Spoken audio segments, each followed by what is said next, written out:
ശർമാജി, കത്ത് വന്നിരിക്കുന്ന കൊല്ലത്ത് നിന്നാണ്. വൃന്ദയാണ് കത്ത് അയച്ചിരിക്കുന്നത്. മകന്റെ കാര്യത്തിനായിട്ടാണ് ഞാൻ കത്ത് അയക്കുന്നത്. 10th പഠിക്കുന്നത്. പൊതുവെ പഠനത്തിൽ മടിയാണ്. പരീക്ഷയും ഇപ്പം അടുത്ത് വരുന്നു. പഠനം ഒന്ന് മെച്ചപ്പെടുത്താൻ എന്ത് പരിഹാരമാണ് ചെയ്യേണ്ടതെന്നാണ് ചോദിച്ചിരിക്കുന്നത്. ഒരു 15 വയസ്സ് വരെയുള്ള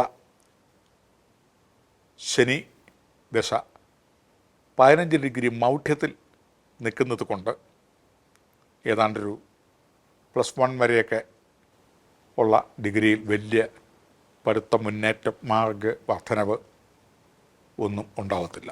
ബുദ്ധിമാന്ദ്യങ്ങളോ ബുദ്ധിക്ക് തെളിച്ചക്കുറവുകളോ കോൺസെൻട്രേഷൻ കുറവോ മെമ്മറി പവർ കുറവോ മെഡിറ്റേഷൻ കുറവോ അല്ലെ പഠന ജാഗ്രത കുറവോ പഠിപ്പിക്കാനുള്ള രക്ഷിതാക്കളുടെ ഉത്സാഹക്കുറവോ ഇവയെല്ലാം കൂടെയോ അല്ലെങ്കിൽ മറ്റെന്തെങ്കിലും ശാരീരിക അസ്വാസ്ഥ്യം അല്ലെങ്കിൽ കുടുംബത്തിലെ വരുമാന അല്ലെ രക്ഷിതാക്കളുടെ ഉത്തരവാദിത്വരാഹിത്യം എന്നിവയെല്ലാം അടിസ്ഥാനമാക്കി ഒരു കെയർലെസ് വരുന്നു.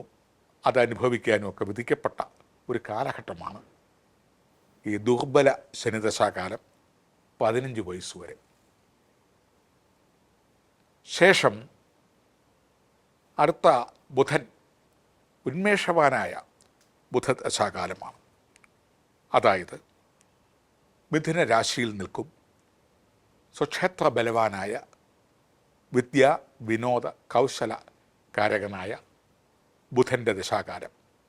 ഏതാണ്ട് 30 രശ്മിബലം ശരാശരിയുണ്ട്. 30 രശ്മിബലമൊക്കെ കിട്ടുന്ന ആ ദശാകാലം ലോകതന്ത്രങ്ങൾ മുഴുവൻ പഠിച്ചു പാസ്സാവുന്നവനായിരിക്കുന്നതാണ്. ലോകതന്ത്രം എന്ന് പറഞ്ഞാൽ വിദ്യാഭ്യാസം മാത്രമല്ല, ജീവിക്കുന്നതിനും ഭാഗ്യം കൊയ്തെടുക്കുന്നതിനും ഇഹലോക സമ്പാദ്യങ്ങൾ മുഴുവൻ ഉണ്ടാക്കുന്നതിനും വേണ്ട തന്ത്രം. അത് ബിസിനസ്സാവാം, ഉദ്യോഗമാവാം, അഭിനയമാവാം, സംവിധാനമാവാം. ഏത് ഫീൽഡിലാണെങ്കിലും അതിലെ ലോകതന്ത്രങ്ങൾ മുഴുവൻ പാസ്സായി. വലിയ വലിയ ഡിഗ്രിക്കാർക്ക് പറ്റാത്ത അസാധ്യങ്ങളെന്ന് കരുതുന്ന വലിയ വലിയ കണ്ടുപിടുത്തങ്ങൾ, വലിയ വലിയ ബിസിനസ്സുകൾ, വലിയ വലിയ നേട്ടങ്ങൾ കൊയ്ത് ധനം വേട്ടിടും ധ്രുവം, ധനവും ഭൗതിക സമ്പത്തുകളും ഉണ്ടാകുവാനുള്ള യോഗനിലയാണ് ആ ബുധൻ്റെ ദശാകാലം കാണുന്നത്. നാം സമൂഹത്തിൽ കാണാം കെയർലെസ്സായ ചില ആൺകുട്ടികളും പെൺകുട്ടികളുമൊക്കെ. അവരെ വലിയ പഠിത്തത്തിലൊന്നും വലിയ മാർക്കുകളോ ഒന്നുമില്ല, ശ്രദ്ധേയമല്ല, വളരെ കഷ്ടിച്ചൊക്കെ 1ഉം 2ഉം തവണയൊക്കെ പാസ്സായി, SLC പാസ്സായി, കഷ്ടിച്ച് ജയിഞ്ഞു എന്ന് പറയുന്ന പോലെ ജയിച്ചു. അത് കഴിഞ്ഞ് പഠിത്തമുകൊണ്ട് കാര്യമില്ല എന്നുള്ള നിലയിൽ വന്നിട്ട് കുറച്ചു കാലം കഴിഞ്ഞ് ഒരു പെട്ടെന്ന് അഭിവൃദ്ധിയിലേക്ക് വരുന്ന അവരുടെ ബുദ്ധിവികാസം ഉണ്ടാവും. അവർ ചെയ്യുന്ന തൊട്ടതെല്ലാം പൊന്നായി തീരുക. അവർക്ക് ചില മറ്റുള്ള വ്യക്തികളെക്കാൾ അസാധ്യമായ കഴിവുകൾ ദൈവം കൊടുക്കുക. അത് ബിസിനസ് രംഗത്ത് വരുന്നവരുണ്ട്, അഭിനയ രംഗത്ത് വരുന്നവരുണ്ട്, അത് ഗാനരംഗത്ത് വരുന്നവരുണ്ട്, പല രീതികളിൽ ഹാസ്യരംഗത്ത് വരുന്നവരുണ്ട്, എഴുത്തുവായനകളിൽ വരുന്നവരുണ്ട്. ബഹുഭൂരിപക്ഷവും വലിയ വലിയ താരങ്ങളായി വലിയ വലിയ കീർത്തിയും പ്രസിദ്ധിയും ധനാഢ്യവും ആയിട്ട് വരുന്ന അപൂർവം ചിലർ സ്വന്തം പേര് പോലും എഴുതാൻ അറിയാൻ പാടില്ലാത്തവർ സ്കൂളും കോളേജും നടത്തിയ ചരിത്രമുണ്ട്. സ്വന്തം പേര് ഇംഗ്ലീഷിൽ എഴുതാൻ അറിയാൻ മേല, പക്ഷേ അവർ സ്കൂൾ നടത്തുന്നു, കോളേജ് നടത്തുന്നു, അവർ ചോദ്യപേപ്പർ ഇടുന്നു, അവരുടെ കീഴിൽ അനവധി അധ്യാപകർ നിൽക്കുന്നു. അങ്ങനെയുള്ളവരുണ്ട്. യാതൊരു വിധത്തിലുള്ള വലിയ പരീക്ഷാ യോഗ്യതയൊന്നുമില്ല, വലിയ വലിയ പദവികളിലുമൊക്കെ അവർ കയറി കൂടുന്നവരുണ്ട്. പക്ഷേ അവർക്ക് ലോകതന്ത്രങ്ങൾ അവരെ ഒന്നിനും മാറ്റി നിർത്താൻ വയ്യാതെ വരുന്നു.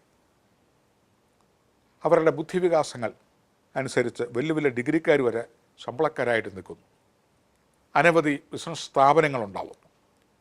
ഇങ്ങനെ ഉള്ള ഭാഗ്യങ്ങളിലേക്ക് എത്തുന്ന ഉന്മേഷവാനായ ബുധനാണ് ഇദ്ദേഹത്തിന് 15 വയസ്സ് മുതൽ 17 വർഷക്കാലം. ആ 17 വർഷം മതി ഇദ്ദേഹം നേടുന്ന സമ്പാദ്യങ്ങൾ കൊണ്ട് ജീവിതം മുഴുവൻ മൈലേജായിട്ട് കിട്ടാനുള്ളത്. കോടാനുകോടികളുടെ സമ്പാദ്യങ്ങളും വസ്തു, ഗൃഹം, വാഹനം, സമ്പാദ്യാദികൾ, ഭൗതിക സമ്പത്തുകൾ, പേര്, പ്രസിദ്ധി, അതുപോലെ തന്നെ വിശിഷ്ട വ്യക്തികളുടെ ആദരങ്ങൾ, PhD മുതലായതൊക്കെ ഏതെങ്കിലും കാര്യങ്ങളിലൊക്കെ എടുക്കും. അപ്പോൾ അത് ഇന്ന രീതിയിൽ തന്നെ വേണമെന്നൊന്നുമില്ല. ഏതെങ്കിലും ഒരു ചെറിയ കണ്ടുപിടുത്തം മതി, അല്ല ചെറിയൊരു ബിസിനസ് മതി പെട്ടെന്ന് അങ്ങ് കയറിപ്പോകാനായിട്ട്. ഒരു തുണിക്കച്ചവടമായാൽ മതി, ഒരു സ്വർണ്ണക്കച്ചവടത്തെ തുടങ്ങിയാൽ മതി, അവരതുമേലെ അങ്ങ് തൊടുക, അത് പെട്ടെന്ന് അങ്ങ് അഭിവൃദ്ധിയിലേക്ക് വരും. അപ്രകാരമൊന്നും വിഷമിക്കേണ്ട കാര്യങ്ങളൊന്നുമില്ല.